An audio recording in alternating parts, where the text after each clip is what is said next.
What you are about to see is a demonstration of a new flow structural liner repair.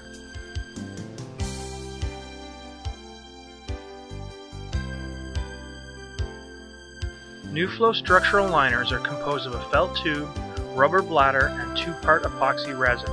Here we see the resin being measured and combined.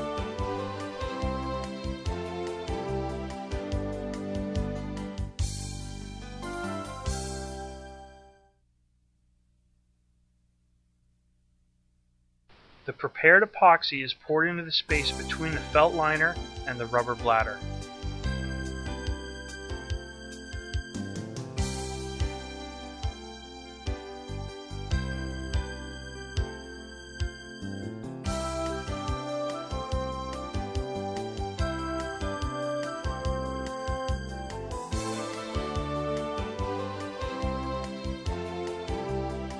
Heavy rollers are used to fully impregnate the felt liner with epoxy.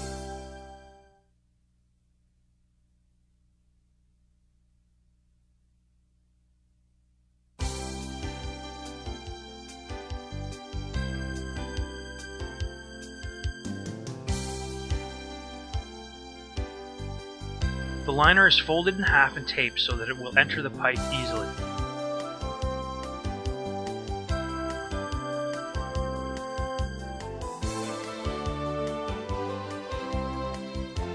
The liner is then pushed into place inside the pipe or pulled into place using a cable and winch. A clear pipe has been used for demonstration purposes.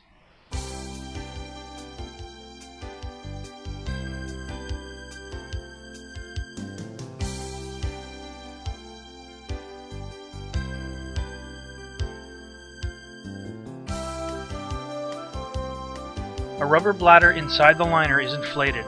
This causes the liner to expand and conform to the host pipe. After curing, the liner becomes a solid pipe within a pipe, spanning gaps and preventing future root intrusion.